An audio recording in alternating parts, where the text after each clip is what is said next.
More Strong, the stories of May 20th. There is a very large tornado, almost wedge, heading right towards Moore, Oklahoma.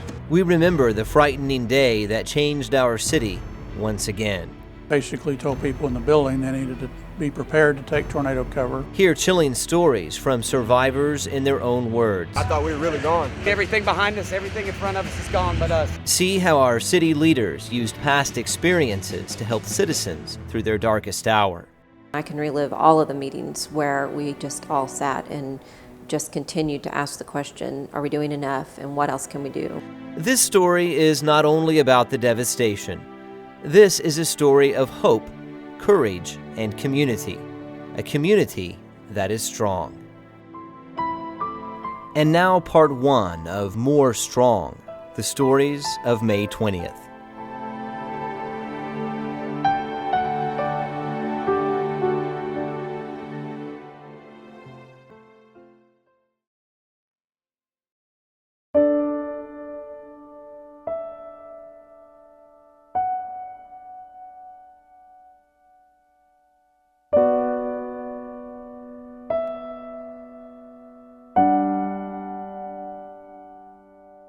It shows that in some way we're all united. We're all woven together and that we're just people. And they understand and can relate to the hurt that this community was feeling. And it hurt them. And they wanted to do whatever it was that they could, whether it be to write a letter or to write a check or to send supplies, to help in some way. They're sacred to us because it's somebody that took the time to put their thoughts on paper and get them to us. And we don't have a post office, so they really went to some great lengths to get these items to us.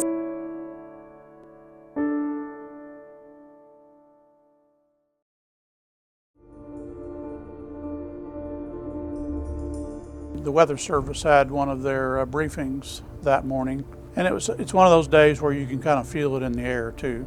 When the Weather Service is telling you, and also you can feel it in the air. So we knew that it was one of those days, one of those possible days. I was actually at a conference with all of the national retailers from around the U.S. and even international to the one time a year that we go to recruit retail. I had sent an email to our city manager, Steve Eady, that if tornadoes were to hit our community on Monday, that Deidre and I would be coming back from the conference. Well, I had been watching it downstairs in the EOC on Galen's radars as well as on the television weather channels, watching it for quite a long time. While we were at the conference, it was around noon, and we saw on the television the tornado coming to our community.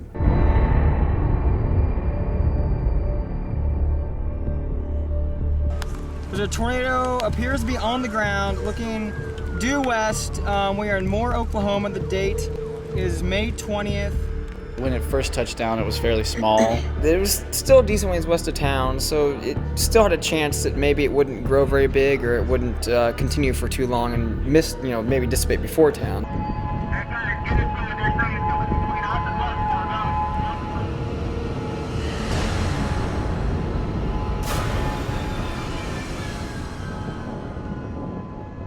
But as it kept coming, it got bigger and bigger, and when we got to the parking lot of the Southmore High School where we filmed it from. Very large tornado entering town.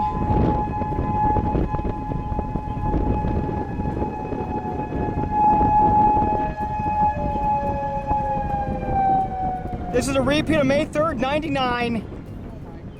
This is a repeat of May 3rd, 99. Dear God, please keep these people safe. It was obvious at that point that there's no way this thing was going to die anytime soon, and the only track it was going to go on, any way it moved, motion was possible with it, was through a very densely populated area. Basically told people in the building they needed to be prepared to take tornado cover, which in this building is basically the bathrooms on the first floor. We saw the debris just kind of splatted down and came down, so we knew that it was close.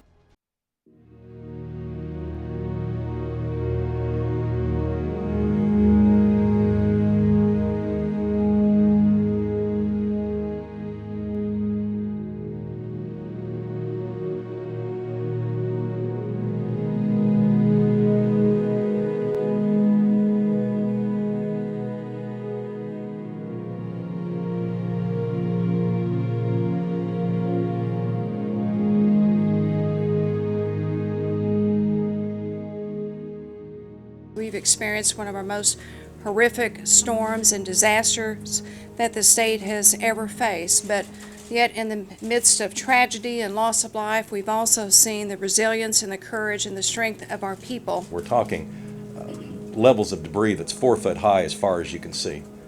We're talking about cars that are upside down and school books and children's toys and trees without bark. This was the storm of storms. This has been quite an experience. I was the actual mayor here in May 3rd, 1999. So this is not my first rodeo with this, but it doesn't get any easier, especially with the loss of life.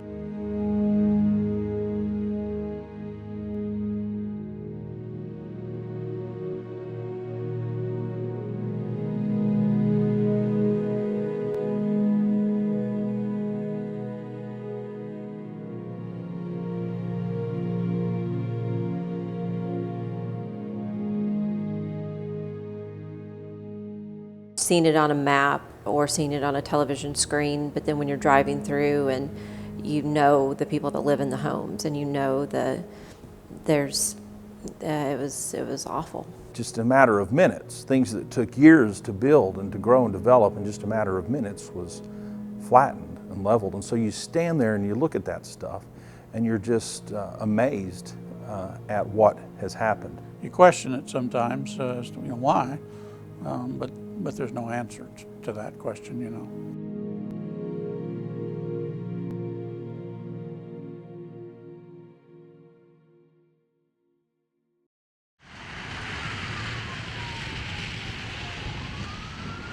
An installation company heard it on the news. We keep the truck here in the storage bin. Got to the gate, the power had gone out. We couldn't get in the gate. The lady hollered at us. Went to put our car back. We didn't feel safe over here. She canned up in her place, me and him and the other worker here and another guy. We went into Dan McGinnis and wrote it out and we heard it come over. We had no idea that it had done this. And when we come out, everything's gone. I mean, the whole storage place is gone. It's the craziest thing I've ever been in my life. I thought we were really gone. I thought we were done. I mean, everything behind us, everything in front of us is gone but us. We were hiding underneath the bathroom sink just as tight as we could, praying, God, don't take us, let it blow over. I've never in my life experienced something so scary. I just hope everybody else in here is okay. I hope there's nobody else in these buildings because we've hollered and hollered, we can't hear nothing.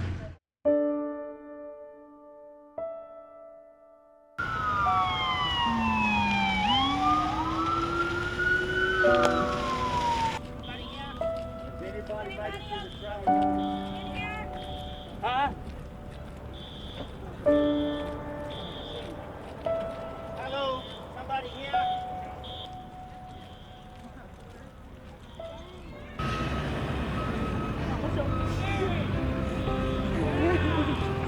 What happened? My house got blown away. Get you some food.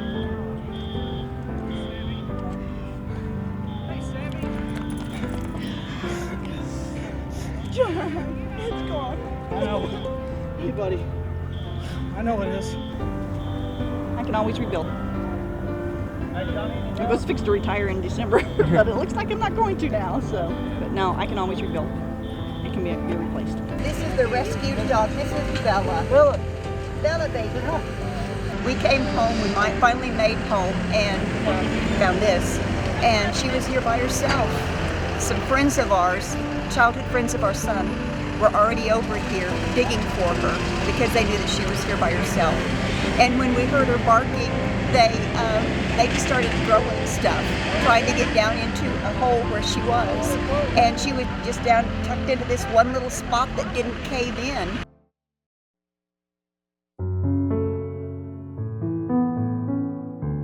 We all rushed to the boys' restroom and the girls' restroom, and then we all ducked in there, and then all of a sudden we could just hear, like, it sounded like a train. My kids I knew weren't underground, so I panicked, and of course it was pouring down rain. I couldn't get there fast enough, but they finally got a hold of us through our cell phones, so I knew they were both okay. And when I saw them, I was so thrilled to see them. I mean, I don't think we've ever hugged each other so tight. It was my first one, so I was pretty scared, but me and my friends started praying and God got his hand over us too. How did you get out? There was a hole in the wall, so we climbed through the hole in a line. The school building is about 150 yards from my house, but I had to go around the block, so it was 5 minutes. Time we got in the house, we just had a couple minutes to grab things and tried to check on my neighbor. Saw the tornado down the street, and we got in the storm shelter with the cat and What grade is wrote your it down. son? 3rd grade.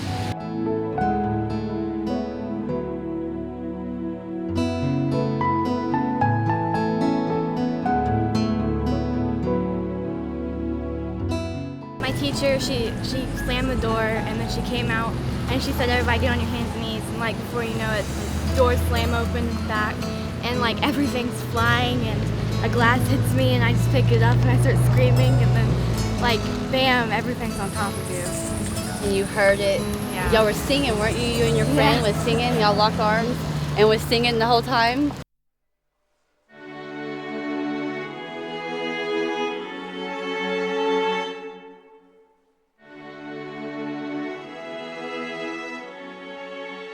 It's devastating. I've never seen anything like it. They've got cars inside the hospital. I mean, you can see that truck sitting up there. Right.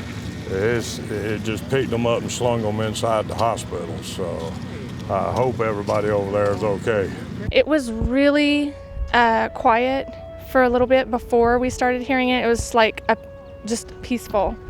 And then all of the sudden, we started to hear it getting rumbling closer and closer. My boys and I said a little prayer, and we asked God to keep us in his sheltering arms, and we bent over and put pillows on top of us, and I told the boys I was going to cover them with my body, and I talked to them the whole time so they would hear my voice the whole time. I told them, just don't look up, don't look up.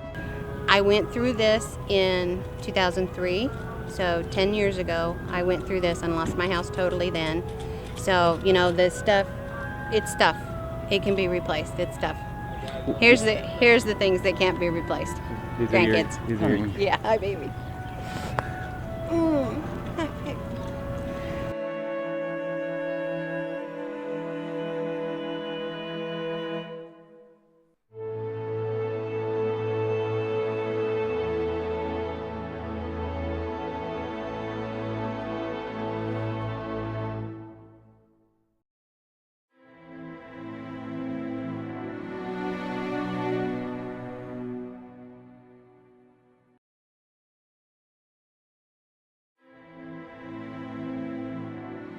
More Strong, the stories of May 20th. We see the overwhelming response from far and wide after the devastating tornado. A lot of press, a lot of calls began to be coming in from all over creation, all over the world, really. See how city officials pulled together to respond. I know that everybody's heart and minds were in the right place, and how we were able to do that, I have no idea. It was superhuman strength. Be encouraged by volunteers who made it their mission to help Moore heal. We've had over 10,000 volunteers come through these doors that are from all over the United States. And now the conclusion to More Strong, the stories of May 20th.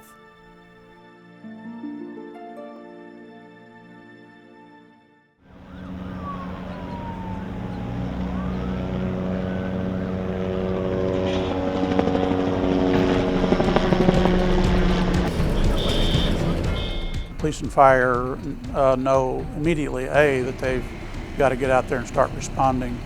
They also know that they've got to call in everybody that we have as far as employees.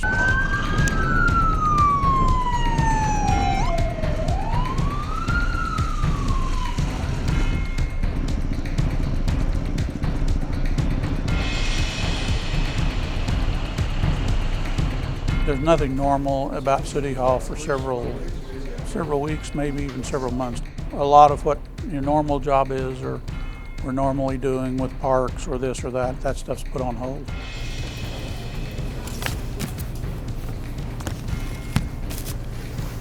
I'm Deidre Ebrey, Director of Economic Development for the City of Moore, and I have multiple messages from multiple entities. In an emergency and in situations like this, no one really at City Hall does their jobs actually, so we all have requirements that are thrust upon us that are a lot different usually than what our jobs are. Many of our employees were affected, and when you see an employee whose house is completely gone and they show up for work the same day and they're here to answer phones and to help our citizens, there's not a whole lot more you can say.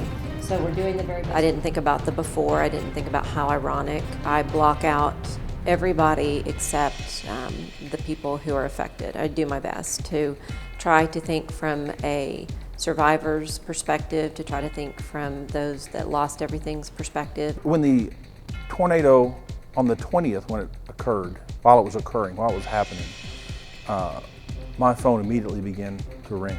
I got phone calls from CNN, Fox, from the BBC.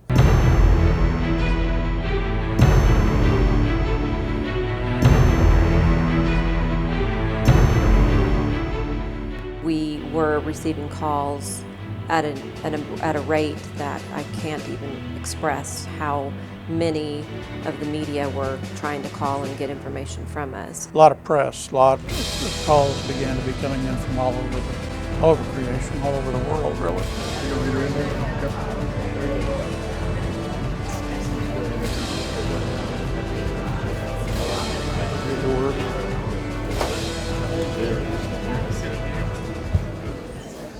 Well, thank you all for coming out this afternoon. We are trying to give daily updates on different things that are going on with the cleanup effort and the people who have been affected by these storms. I can tell you that it's a little smaller through here, and then there's about 3 smaller areas that are still barricaded off.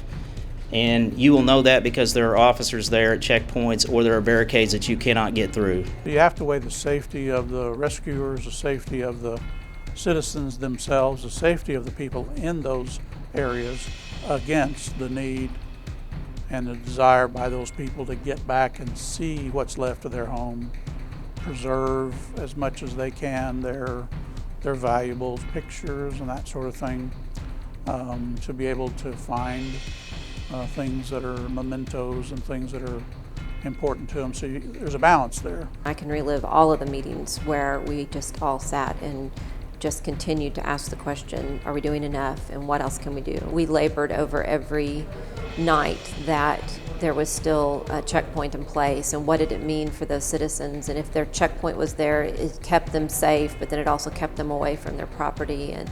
And we, every day, every hour, we re-evaluated. The residents are able to freely come and go.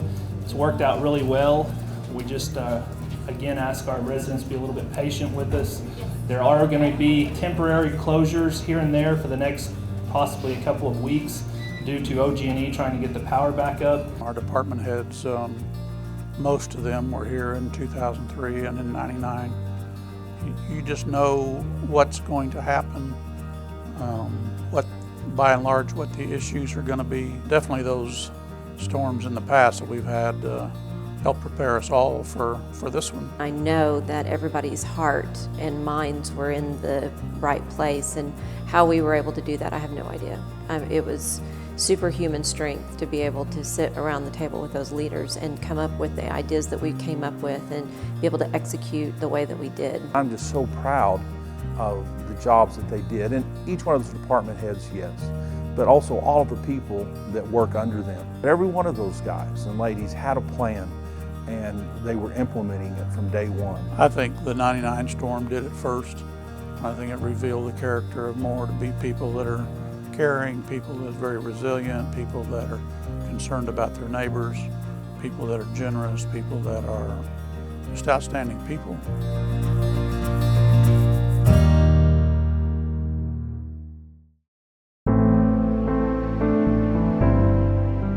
It was just that constant feeling of hopelessness and wanting to give up, and then just within a second of that feeling of despair, a call, a text, a Facebook post, something that just said, you can do this, we're here to help, we're ready, we're coming. This debris removal is a huge, huge thing, and that's important to the community to get that stuff gone, just from the looks of how it looks. You know, it looks so scarred and so bad out there now. But when that debris is gone, you know, that'll begin to fade away, and it'll be an opportunity for a lot now to be built on. I put a little J here, and so that way when I give it to somebody to do on the board, I just put the number. The assistance was so overwhelming that it was far bigger than what we could control or what we could manage, and so we really just had to lean on faith-based organizations and other groups to assist us with that.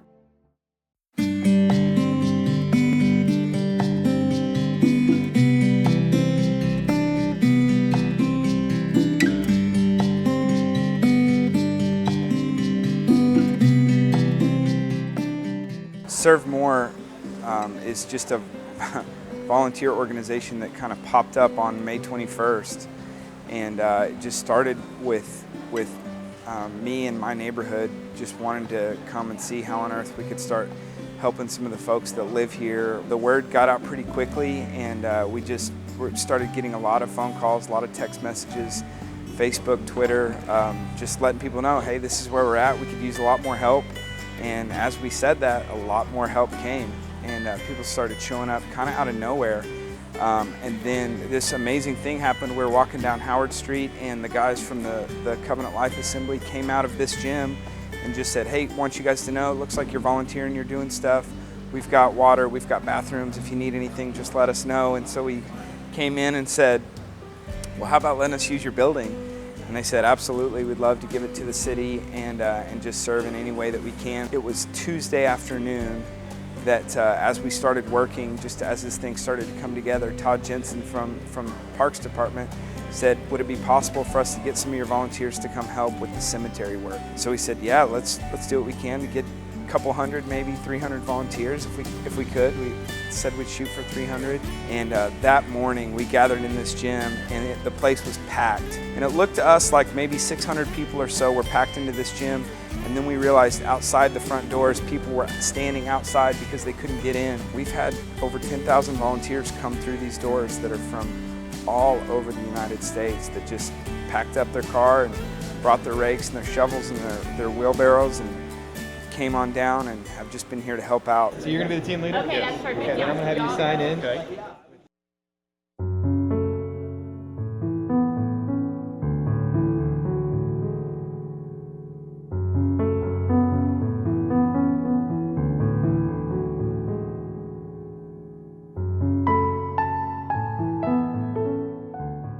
Never have seen anything like it.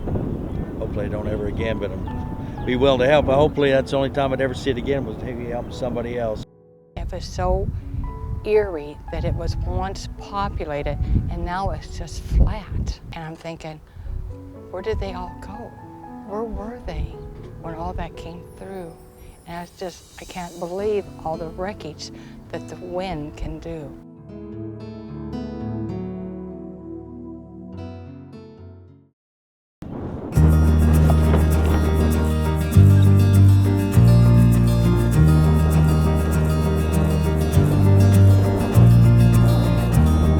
As we watch the news, we ask the question, what can we do? We're just here to be the hands and feet of Jesus Christ and try to show His love to others. When there was a call, you should meet it. If you got the ability and the time and the resources, then meet that call. I mean, we can all sit in our homes and say, well, I wish I could be. Well, forget the wish, get on your feet and get to moving. It's all worth it, yes, as we have mingled with people in the community and have just had them shake our hands and say thank you so much for coming, and hopefully we're restoring some hope in humanity in our nation today. At our church we talk a lot about loving the city, and this has been just a really rubber meets the road. Do we really believe what we say we believe? When our faith gets tested and when things get hard, are we really going to come and in some ways lay our lives down to serve the people that live here and to serve the city itself? We're not professionals, we just live here. And we've just seen this incredible thing that it just feels like God has built around us because we just showed up and said we want to serve our city and we want to serve families. It's been really special to have organizations like the Red Cross and FEMA and AmeriCorps come in and say, hey, we heard you guys are leading the charge. How do we come alongside you and help you? Who are you guys? And we just get to say, we're just a collection of local churches. We live here. This is our city, and we love it, and we're here to serve it.